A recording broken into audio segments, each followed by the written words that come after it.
नमस्कार स्टूडेंट्स, मैं Monu Bhatt, faculty economics, Varthaman Vidya Vihar. सबसे पहले तो मैं आपका वेलकम करता हूँ 11th क्लास के अंदर और आपको बहुत बहुत बधाई 10th क्लास को पास आउट करने के लिए। ठीक है, अब हम जब 10th के बाद 11th में आए हैं तो आपको पता है कि अब 11th की जो स्टडी होती है वो स्पेशलाइज्ड स्टडी होती है, जहाँ पर आप एक स्ट्रीम का चुनाव करते हैं और उस स्ट्रीम में आप एक्सपर्टाइजेशन करते हैं। कुछ बच्चे कॉमर्स लेंगे, कुछ बच्चे साइंस लेंगे, कुछ बच्चे आर्ट्स में चले जाएंगे। अपने स्कूल में आर्ट्स का ऑप्शन है नहीं, तो अपने स्कूल में केवल या तो साइंस का ऑप्शन है या कॉमर्स का ऑप्शन है। ठीक है, कॉमर्स में 5 सब्जेक्ट्स होते हैं, बताइए आपको पता होंगे कि अकाउंटेंसी होता है, बिजनेस स्टडीज़ होता है, हिंदी होता है, इंग्लिश होता है। हिंदी और इंग्लिश कंपलसरी सब्जेक्ट है जो सभी स्ट्रीम्स में होते हैं। कॉमर्स में अकाउंटेंसी और बीएसटी, ये 2 कंपलसरी सब्जेक्ट है जो हर कॉमर्स के स्टूडेंट को पढ़ने होते हैं। अब हम थर्ड पेपर पे, थर्ड जो सब्जेक्ट होता है आपका वो ऑप्शनल सब्जेक्ट होता है। Either you can opt for mathematics और ऑप्ट फॉर इकोनॉमिक्स।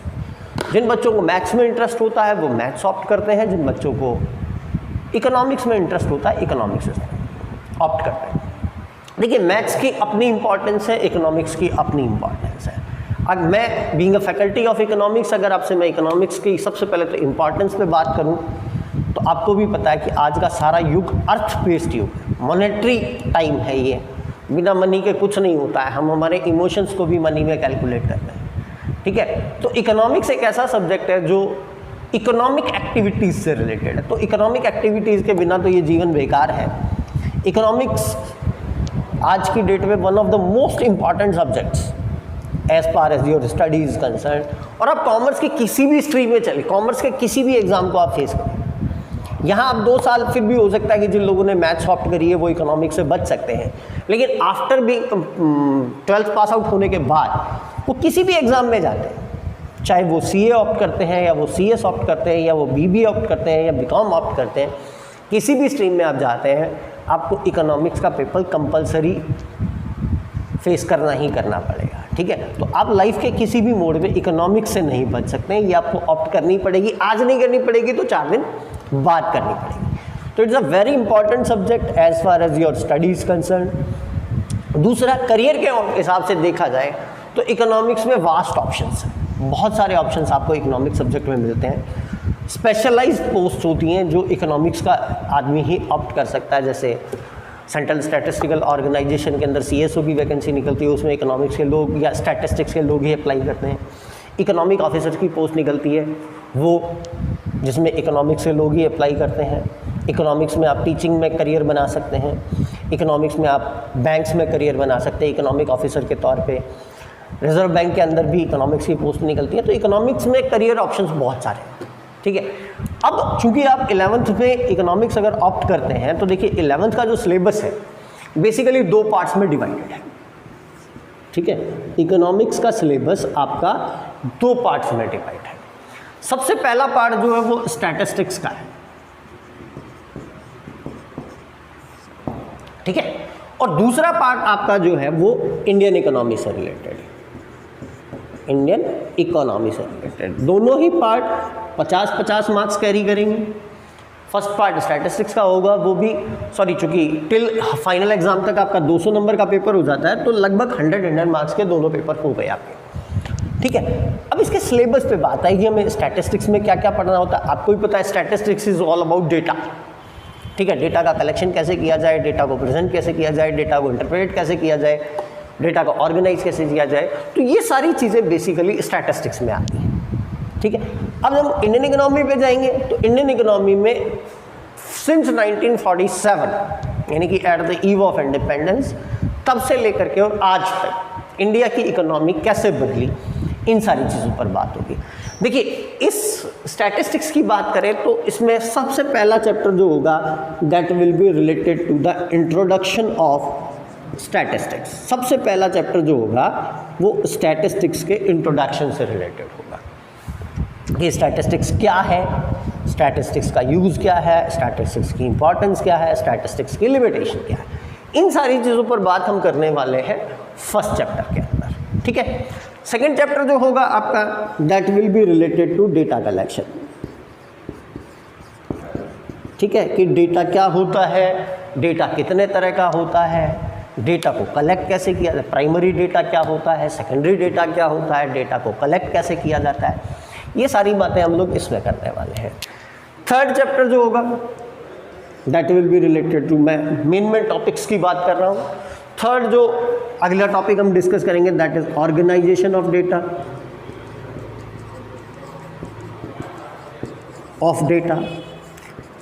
उसके बाद हम चले जाएंगे प्रेजेंटेशन ऑफ डेटा।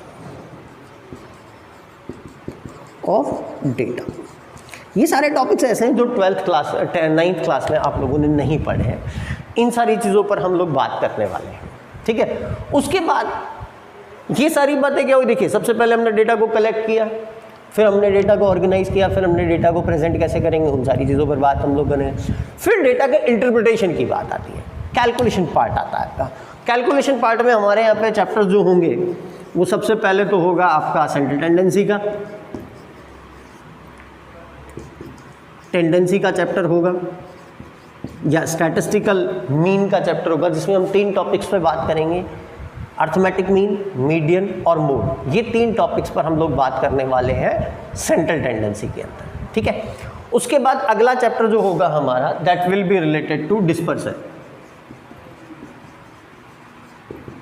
डिस्पर्सन में हम लोग बात करेंगे मीन डेविएशन, क्वार्टाइल डेविएशन और स्टैंडर्ड डेविएशन पे। और उसके बाद आखिरी चैप्टर जो आपका होगा that will be related to correlation. ये 7 टॉपिक आपको डिस्कस करने हैं जब आप बात कर रहे हैं किसकी, स्टैटिस्टिक्स की, ठीक है। उसके बाद हम लोग जाएंगे, ये पार्ट आपका जो है वो 50% सिलेबस कवर कर लेगा, ठीक है। अब आपका 200 मार्क्स का पेपर होगा तो 100 मार्क्स का हो गया। टेस्ट अगर 10 मार्क्स का हो रहा है तो वो तो चैप्टर वाइज होता है। जब मेन एग्जाम्स की बात आती है तो 50% कोर्स आपका स्टैटिस्टिक्स कवर करती है। फिर उसके बाद हम जाएंगे इंडियन इकोनॉमी पे, ठीक है। Indian economy at the eve of independence क्या थी, सबसे पहली बात हमारी ये होगी। आपको भी पता है कि we back in 1947 we got independence, ठीक है। थोड़ा सा हम पीछे जाते हैं, आज इतिहास पे बात करते हैं थोड़ा सा। आपको पता है कि 15 अगस्त 1947 या 15 अगस्त 1947 हम लोग आज़ाद हुए थे। उससे पहले हम पर कौन रूल कर रहा था, ब्रिटिश रूल कर रहे थे, ठीक है। जब ब्रिटिश नहीं आए थे, आप याद कीजिए जब राजा महाराजाओं का टाइम होता था, ब्रिटिश नहीं थे, तो हिंदुस्तान को सोने की चिड़िया कहा जाता था, ठीक है। सोने की चिड़िया कहते थे, क्यों? क्योंकि हिंदुस्तान एक बहुत डेवलप्ड कंट्री था। हैंडीक्राफ्ट, छोटी उद्योग, इन सारे एग्रीकल्चर बड़ी डेवलप होती थी। ट्रेड हमारा पूरे वर्ल्ड से ट्रेड होता था। लेकिन जैसे ही अंग्रेज आए, अंग्रेज़ों ने आकर के हमारा एक्सप्लॉयटेशन करना स्टार्ट किया।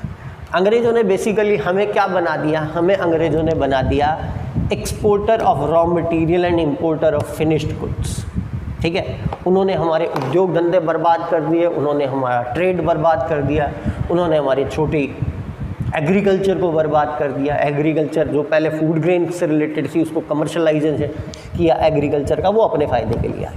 नो डाउट अंग्रेज़ों ने कुछ हमारे लिए अच्छे काम भी किए, लेकिन उनका क्रेडिट हम अब उनको यूँ नहीं देते हैं, क्योंकि वो काम उन्होंने अपने फ़ायदे के लिए। अंग्रेज हमारे यहाँ पर करेंसी लेकर के आए, क्यों लाए? क्योंकि गोल्ड और सिल्वर की सारी करेंसी वो खुद लेकर पेपर करेंसी हमें पकड़ा दी, बेटा तुम नोट पकड़ो।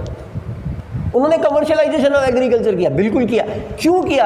क्योंकि उन्हें अपनी इंडस्ट्रीज़ के लिए क्या चाहिए था, रॉ मटेरियल चाहिए था। तो हमारी फूड ग्रेन की जो एग्रीकल्चर थी उसको तो बर्बाद किया, और अपने फ़ायदे के लिए उन्होंने क्या कर लिया, कमर्शियलाइजेशन ऑफ एग्रीकल्चर कर दिया कि बेटा गन्ना बनाओ, गन्ने को हमें दे दो, हम शुगर बना के तुम्हें दे देंगे। आप कॉटन बनाओ, कॉटन को हमें दे दो, हम उसको गारमेंट क्लोथ्स में कन्वर्ट करके तुम्हें बेच देंगे, ठीक है। तो वो बेटे करते क्या थे, मजे लेते थे वो मजे कैसे लेते थे, रॉ मटेरियल हमसे उठाते, रॉ मटेरियल उठा करके ब्रिटेन ले जाते, ब्रिटेन ले जा करके क्या करते, वहाँ पे फिनिश गुड्स में, उनको अपनी इंडस्ट्रीज़ में फिनिश गुड्स में कन्वर्ट करते, ला के वापस हमारे मत्थे मार दिया कि ले बेटा अब तू खा इसको, तू यूज़ कर इसको। तो हम तो क्या बन गए, हम तो एक्सपोर्टर ऑफ प्राइमरी गुड्स बन गए और इंपोर्टर ऑफ फिनिश गुड्स बन गए। तो हमारे यहाँ पे मैन्युफैक्चरिंग तो बर्बाद होगी। फिर अंग्रेज रेलवे लेके आए, हम आज बड़े राजी होते हैं साहब हम रेलवे का यूज़ कर रहे हैं, और अब तो मोदी जी बुलेट ट्रेन की बात करने लगे। लेकिन अंग्रेज रेल लाए क्यों, कभी सोचा इस बात? अंग्रेज ट्रेन इसलिए लाए ताकि पोर्ट से उनका माल जल्दी से अपने यहाँ पे पहुँच जाए, बाज़ारों में पहुँच जाए। तो उन्हें ट्रांसपोर्टेशन का रैपिड मीन चाहिए था, इसलिए वो क्या ले आए, ट्रेन ले। ट्रेन ला करके हमारे माथे मार दी। हम बेचारे बड़े बड़े लोग ट्रेन में बैठना ही पसंद नहीं करते, डरते थे हम तो ट्रेन में बैठने से। मुझे आज भी याद है, मैंने एक रिसर्च पढ़ी है कि जब इंडिया में पहली बार मुंबई से ठाणे के बीच में ट्रेन चलाई गई तो लोगों ने ट्रेन में बैठने से मना कर दिया कि हम तो मर जाएंगे, क्यों, हमें तो गाड़ी घोड़ों पे चलने की आदत पड़ी हुई थी, घोड़ा गाड़ी, फलानी गाड़ी, ढिकानी गाड़ी, हम जानते नहीं थे ट्रेन क्या होती है। लोगों ने बैठने से मना कर दिया, तो अंग्रेजों ने अपने स्लेव्स को क्या कहा, जाओ इसको साफ करके आओ। साफ करने के लिए अंदर बढ़ा, लॉक कर दिया, अब ट्रेन चला दी जाए। इस तरीके से हिंदुस्तान में ट्रेन चली। अंग्रेज टेलीफोन लेके आए, ओहो बड़ा तगड़ा इंपॉर्टेंस था। आज तो भाई साहब स्कूल ही हमारी मोबाइल पे चल रही है, ये भी अंग्रेजों की देन है, लेकिन आज हमारे लिए फ़ायदेमंद है, उस समय नहीं था। उस समय क्यों नहीं था, क्योंकि सीधी सी बात है, अंग्रेजों को ट्रांसपोर्ट कम्युनिकेशन का फास्ट मीडियम चाहिए, ठीक है, वो एक जगह से दूसरी जगह रैपिड कम्युनिकेशन कर पाए, इसलिए वो टेलीफोन लेके। तो नो डाउट अंग्रेजों ने अच्छे काम भी किए, लेकिन वो अच्छे काम उन्होंने अपने फ़ायदे के लिए। तो इन सारी चीज़ों पर हम बात करेंगे। हमारा पहला चैप्टर होगा Indian economy at the eve of independence. Indian economy at the eve of independence, ये हमारा पहला चैप्टर होगा। ठीक है, अब हम आज़ाद हो गए, अब हमें आगे बढ़ना है। आगे बढ़ने के लिए हम क्या करें भाई, हमने क्या किया, हमने प्लानिंग करनी शुरू की। हमने 5 ईयर प्लान्स बनाए। 5 ईयर प्लान्स बना करके ऑब्जेक्ट डिसाइड किए। ऑब्जेक्टिव डिसाइड करने के बाद हम उनको आगे बढ़ाने करेंगे। तो अगला चैप्टर जो होगा वो हमारा प्लानिंग से रिलेटेड होगा। ठीक है, 1908 अब तक जब तक प्लानिंग कमीशन रहा, उसके बाद पॉलिसी कमीशन, इन सारी चीज़ों पर बात हम इसमें करेंगे। प्लानिंग होती क्या है, प्लानिंग के ऑब्जेक्टिव्स क्या होते हैं, प्लान बनाया कैसे जाता है, इन सारी चीज़ों पर बात हम लोग करने वाले हैं प्लानिंग चैप्टर के अंदर। उसके बाद हम लोग अगली बात करेंगे ट्रेड पर। ठीक है, फॉरेन ट्रेड पर हम लोग अगली बात करने वाले हैं कि फॉरेन ट्रेड कैसे, क्या होता है, फॉरेन ट्रेड और डोमेस्टिक ट्रेड में डिफरेंस क्या होता है, इंडिया किन किन चीज़ों का इंपोर्ट करता है, किन किन चीज़ों का एक्सपोर्ट करता है, ट्रेड पॉलिसी क्या होती है, और रिसेंट टाइम्स में हमारा ट्रेड किस तरीके से बदला है, हम किन कंट्रीज़ के साथ क्या ट्रेड करते हैं, किन से हम ज़्यादा इंपोर्ट करते हैं, किन से हम एक्सपोर्ट करते हैं, कितना इंपोर्ट करते हैं, कितना एक्सपोर्ट करते हैं। ये सारी चीज़ों पर बात हम लोग करने वाले हैं ट्रेड नाम के चैप्टर के अंदर। उसके बाद हम इकोनॉमिक रिफॉर्म्स पे बात करेंगे। इकोनॉमिक रिफॉर्म्स, या इसको बुक्स में नाम दिया हुआ है एलपीजी पॉलिसीज़, इन पर बात करने वाले हैं। लिबरलाइजेशन, प्राइवेटाइजेशन और ग्लोबलाइजेशन, ये 10th क्लास में भी आप थोड़ा बहुत इंट्रोडक्शन इसका पढ़ के आए हुए हैं। इन चीज़ों पर बहुत खुले मन से, बहुत विस्तृत तौर से, डिटेल में हम लोग इन सारी चीज़ों पर बात करने वाले हैं। लिबरलाइजेशन क्या होता है, प्राइवेटाइजेशन क्या होता है, ग्लोबलाइजेशन क्या होता है, इसके फ़ायदे कैसे किया जाता है, इसके फ़ायदे क्या हैं, नुकसान क्या हैं, ये सारी चीज़ें। ठीक है, then we will talk about some problems. हम पॉवर्टी की बात करेंगे। ठीक है, कि भाई गरीबी क्या है। चलिए एक छोटी सी बात करते हैं, गरीब कौन होता है। भाई गरीब कौन है, जनरली क्या कहा जाता है कि जो मिनिमम रिक्वायरमेंट को फुलफिल नहीं कर पाता वो गरीब है। लेकिन एक्चुअल में जब इकोनॉमिक्स में डेफिनेशन पे गरीबी, डेफिनेशन ऑफ पॉवर्टी पे हम जाते हैं तो हम 2 बेसिस पर बात करते हैं। हम इनका कैलोरी कंजम्पशन के बेस पे बात करते हैं तो हम क्या कहते हैं कि भाई जो बंदा 2400 calories per day in rural area और 2100 calories per day in urban area से कम कंज्यूम करता है उसको हम गरीब बोलते हैं। अब ऐसा नहीं है कि जो भी 2400 या 2100 कैलोरी रूरल और अर्बन एरियाज में इससे कम कंज्यूम कर रहे हैं वो गरीब है ना, जो कैपेबल नहीं है वो गरीब। ऐसे तो बहुत सारी भाभीजियाँ और आंटीजियाँ होती हैं जो फिगर मेंटेन करने के चक्कर में डाइटिंग पे रहती हैं। अरे मेरा तो फास्ट है, मैं तो डाइटिंग पे हूँ, मैं नहीं खाऊंगी। क्यों? क्योंकि 36-24 उनको अपना स्ट्रक्चर मेंटेन करके रखना है। तो ऐसी सूरत के अंदर उनको गरीब नहीं माना जा सकता। गरीब कौन माना जाएगा? जो 2400 calorie per day in rural area या 2100 calorie per day in urban area इनको कंज्यूम नहीं कर सकता, वो गरीब माना जाएगा। तो गरीब कौन है, गरीबी के कारण क्या है, गरीबी को दूर कैसे किया जा सकता है, पॉवर्टी एलिवेशन, पॉवर्टी के कॉजेज़, इन सारी चीज़ों पर हम लोग बात करने वाले हैं। देन उसके बाद हम लोग बात करने वाले हैं अनएम्प्लॉयमेंट पे। ठीक है, कि अनएम्प्लॉयमेंट क्या होता है, कितने तरह का होता है, रीज़न क्या है, रेमेडी क्या है, इन सारी चीज़ों पर बात यहाँ होगी। देन उसके बाद हम लोग जाएंगे इंफ्रास्ट्रक्चर पे, जिसमें पावर, कम्युनिकेशन, ट्रांसपोर्टेशन, एनर्जी। ठीक है, इन सारी चीज़ों पर बात होगी। इनके मोड्स क्या हैं, क्या प्रॉब्लम्स है, क्या सक्सेस हमारी रही है, इन सारी चीज़ों पर बात करेंगे। देन उसके बाद हम जाएंगे रूरल डेवलपमेंट पे। और लास्ट टॉपिक हमारा होगा, एक और बात करेंगे human capital formation, capital formation, और लास्ट टॉपिक हमारा होगा सस्टेनेबल डेवलपमेंट। ये टॉपिक्स हैं जो आपको 11th क्लास में पढ़ने हैं। देखिए, इकोनॉमिक्स एक ऐसा सब्जेक्ट है जिसको आप अगर मज़े लेके पढ़ो, इंटरेस्ट लोगे, मज़े लोगे सब्जेक्ट में, तब तो ये बहुत आसान सब्जेक्ट है, आनंद भी आता है, इसको पढ़ने में भी आनंद आता है, पढ़ाने में भी आनंद आता है। बट अगर आप इसको रट्टा मारने पे चले गए, जब जैसा कि अब तक की आपकी आदतें रही हैं, तब ये चैप्टर बहुत ज़्यादा, सब्जेक्ट बहुत ज़्यादा डिफ़िकल्ट हो जाता है।